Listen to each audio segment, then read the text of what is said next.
Hello friends, कैसे आप सब लोग। जैसे कि मैं फिर से आ चुका हूँ अपनी academy of chemistry reagent series पर। आज हम डिस्कस करने वाले हैं। आज रीजेंट के बारे में मैं डिस्कस नहीं करूँगा। होपफुली आज इस वीडियो में मैं जो डिस्कस करने वाला हूँ आप सब लोगों से, आज मैं एक नया सीरीज स्टार्ट कर रहा हूँ जिसको मैं नाम दिया है 12th MCQ सीरीज। बिकॉज हम सब जानते हैं कि 12th के एग्ज़ाम फाइनलाइज हो चुके हैं, मैक्सिमम 12th के एग्ज़ाम होने वाले हैं। तो लेकिन ये जो पैटर्न है इस बार का जो CBSE ने रखा है, इसमें थोड़ा चेंजेस किए हैं। आप सब जानते हो, आप भी देख रहे होंगे, आप भी कनेक्ट होंगे कि आजकल क्या चल रहा है 12th के साथ। इस बार जो पैटर्न है वो बेसिकली मल्टीपल चॉइस क्वेश्चन आने वाले हैं हमारे एग्जाम में। अब इसकी जो डेट शीट है वो परसों हमारे एग्जीक्यूटिव मिनिस्टर अनाउंस करने वाले हैं। लेकिन हमें एक रफली आइडिया लग चुका है कि हमारा जो एग्ज़ाम होगा और एग्ज़ाम का पैटर्न होगा बिल्कुल चेंज हो चुका है। हमारा इस बार सब्जेक्टिव नहीं होगा, इस बार हमारा जो एग्ज़ाम होने वाला है वो ऑब्जेक्टिव एग्जाम होगा। अब जैसे जैसे हम जानते हैं कि पेपर तो हमारा 70 नंबर का ही है, लेकिन अब उसमें क्या है, कुछ चीज़ें चेंज होने वाली है। पैटर्न इस टाइप का है कि आपका एग्जाम बिल्कुल आई थिंक 30 से 40 मिनट्स का होने वाला है, जैसे कि खबरें हम सबको मिल रही हैं, ठीक है। और एक दो दिन में क्लैरिफाई हो जाएगा। लेकिन एक चीज़ जो क्लियर है वो है कि पैटर्न जो है एग्जाम का वो है MCQ, मल्टीपल चॉइस क्वेश्चन आने वाले हैं। अब अभी तक जो हम स्टडी कर रहे थे वो किस चीज़ को लेकर कर रहे थे कि हम कैसे लिखेंगे, क्या मैकेनिज्म होता है, कैसे लिखना होता है, कैसे सॉल्व करना होता है क्वेश्चंस। अब जो पैटर्न है एकदम देखा है तो बहुत डिफरेंट, अलग हो चुका है। चीज़ें वही है, कंसेप्ट वही है, कंटेंट वही है, पढ़ना वही है, लेकिन सॉल्व करने की अप्रोच चेंज हो चुकी है। समझ रहे हो मेरी डियर फ्रेंड्स, मैं क्या कहता हूँ, हमारी जो अप्रोच होगी अब वो बहुत चेंज हो गई है। अब इससे क्या है, हमें एक लॉस भी है। लॉस किस चीज़ का, कि हमें उस चीज़ की प्रैक्टिस नहीं है। बट बेनिफिट क्या है, बेनिफिट एक भी है हमारे पास। बेनिफिट हमारे पास ये है कि चीज़ें हमें वही पढ़नी है, बट क्या है, हमें उस चीज़, अपना जो नॉलेज है उसको पर्सन तक कैसे पहुंचाना है, हमारी जो अप्रोच होनी चाहिए वो नहीं है कहीं ना कहीं।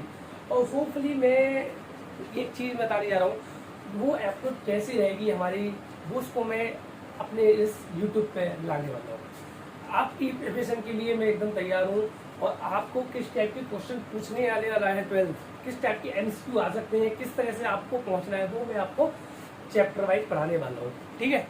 जैसे कि आप सब जानते हैं कि हमारा इस बार का जो 12th का जो सिलेबस है बच्चों का, 12th का CBSE बोर्ड का, उसमें बिफोर अगर बात करूँ मैं केमिस्ट्री की, अगर मैं बात करूँ केमिस्ट्री की, तो उसमें 3 फेजेस होते हैं। हम सब जानते हैं, फिजिकल केमिस्ट्री, इनऑर्गेनिक केमिस्ट्री और ऑर्गेनिक केमिस्ट्री। तो हमारा जो फिजिकल के जो चैप्टर्स हैं आप देख सकते हैं, हमारे पास solid state solution, electrochemistry, chemical surface chemistry, basically इस चैप्टर से हमारा पेपर फिजिकल केमिस्ट्री का बनने वाला है। और इनऑर्गेनिक में अगर मैं बात करूँ तो coordination compound, P block element है, D and F block element, ये हमारे इनऑर्गेनिक के चैप्टर्स हैं जो हमें अपने एग्जाम में इनको पढ़ के इनके आंसर्स देने हैं। और हमारा जो ऑर्गेनिक का पोर्शन है, मेजर पोर्शन जो रहने वाला है, हम सब जानते हैं इसमें अमीन्स है, हेलोअल्कीन है, अल्कोहल फिनॉल है, एल्डिहाइड है और बायोमोलिक्यूल है, ठीक है। अब देखो ये 13 चैप्टर्स है और वेटेज हमारा क्या है 70 मार्क्स। लेकिन जो पैटर्न है इस बार का, अब जो पेपर होगा वो बताया जा रहा है कि लगभग 30 से 35 मिनट का होगा। देखो 30 से 35 मिनट के अंदर 70 क्वेश्चन तो आप लोग नहीं कर पाओगे, हिंदी जानते। तो हमारा जो प्रयास लगाए जा रहे हैं, जो पैटर्न होने वाला है आप सब जानते हैं, वो क्या होगा, वो मे भी हो सकता है कि आपका जो पेपर हो 30 मिनट के अंदर, हम सब जानते हैं लगभग वो हो सकता है आपका 35 मिनट का पेपर ले, कितने का, 35 मिनट का। अब इसके अकॉर्डिंग जो मार्क्स होंगे उनको डबल किया जाता है। सब उधर किसी स्टूडेंट ने अगर 35 में से 25 आते हैं तो उसके वो 17 से 50 चढ़ जाएंगी, किसी के 30 आते हैं तो वो 60 हो जाएंगे। तो इस तरह से एक अनुमान लगाया जा रहा है, कंफर्म नहीं है इस तरह का पैटर्न होगा। क्योंकि अगर पेपर 30 मिनट का कराया जाता है तो 30 मिनट में 70 क्वेश्चन नॉट पॉसिबल, बिकॉज हमें प्रैक्टिस नहीं है, हमें आता नहीं है, सिंपल सी बात है। तो अगर पेपर 1.5 घंटे का होता तो मैं कह सकता कि 70 नंबर का MCQ करना कोई दिक्कत नहीं, हम कर सकते हैं। लेकिन जो पैटर्न होगा बहुत चेंज हो चुका है। हम सब जानते हैं पैटर्न, अगर 30 मिनट का पेपर अगर CBSE करा रहा है तो कहीं ना कहीं उसकी अप्रोच यही रहने वाली है कि वो कम से कम 35 नंबर का पेपर कराएगा। उसके अकॉर्डिंगली आपकी जो मार्क्स होंगे उनको डबल किया जाएगा। सपोज किसी के मैंने बताया अगर 35 में से 20 आती हैं तो उसके 70 से 40 लिखी जाएंगी, किसी के 35 में 30 आते हैं तो वो 60 हो जाएंगे। तो इस तरह का पैटर्न रहने वाला है। अब सबसे बड़ी बात ये है कि हमें उस पेपर को सॉल्व कैसे करना है। देखो MCQ में एक सबसे बड़ा लॉस क्या है और एक बेनिफिट भी है। लॉस ये है कि अगर आपके क्वेश्चन आपको देखती है पता लगी कि सही है तो पूरे नंबर मिलते हैं। अगर वो नेट भी अगर आगे पीछे हो गया वो गलत है तो उसमें आपको कुछ भी नहीं मिलेगा।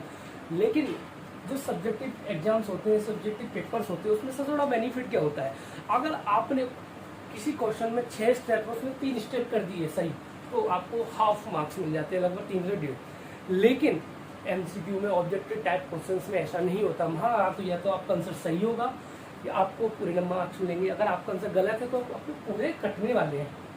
तो ध्यान रखिए इसमें क्या है, आपको चाहिए प्रैक्टिस। अगर आपको मैक्सिमम स्कोर करना है तो उसी प्रैक्टिस को आज मैं अगले लेक्चर्स में डिस्कस करूंगा। आज मैं केवल प्लानिंग बता रहा हूँ कि हमें कैसे कैसे अप्रोच रखनी है एग्जाम के लिए।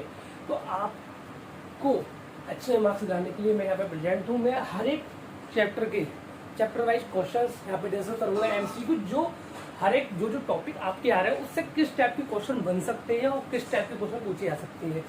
जैसे कि सॉलिड स्टेट है, सॉलिड स्टेट में किस तरह से एफसीसी को क्वेश्चन आ सकता है, बीसीसी को क्वेश्चन आ सकता है, डेंसिटी को क्वेश्चन आ सकते हैं, ठीक है, कैसे वॉइड्स के ऊपर क्वेश्चन आ सकते हैं, कंडक्टर्स के ऊपर कैसे क्वेश्चन आ सकते हैं, Schottky defect, Frenkel defect, interstitial sites, मतलब किस तरह के क्वेश्चन फ्रेम हो सकते हैं रेडियस रेशियो के ऊपर। सिमिलरली सॉल्यूशन में रोल्स लॉ के ऊपर कैसे क्वेश्चन आ सकता है, क्वालिटी प्रॉपर्टी के ऊपर क्वेश्चन कैसे आ सकता है। तो किस टाइप के एमसीक्यू बनेगा, क्योंकि इन चैप्टर से अभी तक हमने एमसीक्यू नहीं पढ़ा था। अभी तक हम पढ़ रहे थे क्या, सब्जेक्टिव की डेंसिटी निकालिए, कोवेलेंट और आयनिक क्रिस्टल्स में डिफरेंस बताइए, अमॉर्फस सॉलिड क्रिस्टल में, ये नहीं आएगा, इसको भूल जाएंगे। अब आपकी पढ़ाई और कठिन हो चुकी है माय डियर फ्रेंड्स, क्योंकि एमसीक्यू जो बनते हैं वो डीपली अंदर से बनते हैं, बाहर से नहीं बनते। कुछ क्वेश्चन होंगे जो ऊपर से फ्रेमवर्क करके दे दिए जाएंगे आपको, बट कुछ क्वेश्चन ऐसे भी होंगे अगर आपने कंटेंट को ढंग से नहीं पढ़ा है तो आपके लिए वो कठिन हो सकता है। बट टेंशन लें, मैं उस चीज़ को और इजी करके आपको बताऊंगा, ठीक है। इलेक्ट्रोकेमिस्ट्री और रेस्ट लो क्या होता है, कंडक्टेंस, रेजिस्टेंस, ठीक है, बैटरीज, उससे रिलेटेड क्वेश्चन सब पूछेंगे, ठीक है। और केमिकल किस टाइप के क्वेश्चन फ्रेम हो सकते हैं, सुबेस केमिस्ट्री है, इनऑर्गेनिक केमिस्ट्री में कोऑर्डिनेट कंपाउंड, काफ़ी इंपॉर्टेंट क्वेश्चन पूछे जाते हैं कोऑर्डिनेट कंपाउंड से, ठीक है। बहुत इंपॉर्टेंट चैप्टर, पी ब्लॉक है, कितना वाइड चैप्टर है, 50 ब्लॉक है, 16 ब्लॉक है, 17 है, 18 है, ठीक है, डी एंड एफ ब्लॉक है। तो इस तरह से किस टाइप के एमसीक्यू पूछे जाएंगे आप सोचिए ना। इनमें तो हम पढ़ते थे इलेक्ट्रोनेगेटिविटी, बैलेंस इलेक्ट्रॉन्स के बारे में कैसे, ठीक है, इन सब चीज़ों के बारे में। तो इस तरह इन चैप्टर से कैसे एमसीक्यू आप कर पाओगे, उसके लिए आपको चाहिए प्रैक्टिस, आपको चाहिए नंबर ऑफ क्वेश्चंस कैसे आप ट्राई कर पाओ। तो उन क्वेश्चन को यहाँ पे मैं लेके आऊँगा, मैक्सिमम क्वेश्चन आपको कराऊंगा, लेवल मेरी कोशिश रहेगी कम से कम हर एक चैप्टर से कम 25 से 30 क्वेश्चन कराए जाए आपको। किसी और नहीं कि देखो कॉल तो बहुत ही वाइड सब्जेक्ट है, तो जो कहीं से कुछ भी बोल देते, किसी रिएक्शन कहीं भी अप्लाई होगी, कहीं भी रीजन यूज हो गया, रिडक्शन, ऑक्सीडेशन, अब ठीक है, हेलो कंडेंसेशन रिएक्शन का यूज कर दी, ये सारी हेलो के सेंडिवेयर रिएक्शन, डिटरमिनेशन। तो इस टाइप के क्वेश्चन कैसे एमसीक्यू बनेंगे, क्योंकि अभी तक तो मैक्सिमम पढ़ रहे थे कन्वर्ट प्रोपेन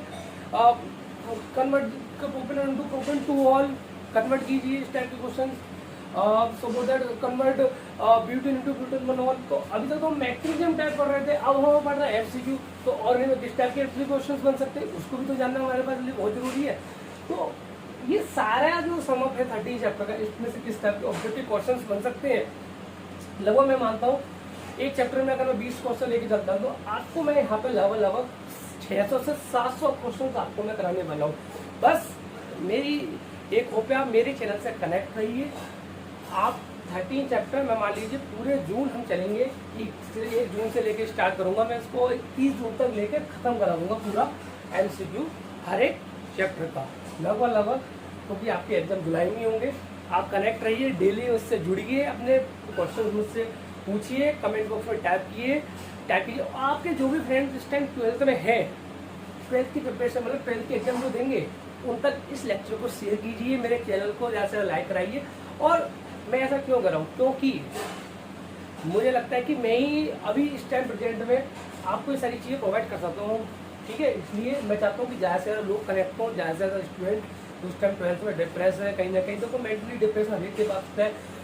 क्यों, उसका रीजन है देखो, पिछले 6, 7, 8, 9 महीने से आप एक फॉर्मेट की प्रैक्टिस कर रहे हो और अचानक आपको कह दिया जाए तो आपको उसमें से नहीं आएगा, तो कितना अजीब लगेगा, कितना मतलब एक इन्फीरियरिटी कॉम्प्लेक्स, मतलब कहते हैं ना, डर वाली फीलिंग भी इंसान के अंदर जनरेट हो जाती है। तो उसी चीज़ को टेंशन वाले आप बिल्कुल भूल रहिए, मुझसे कनेक्ट रहिए, मैं आपकी सारी प्रॉब्लम को सॉर्ट आउट करूँगा।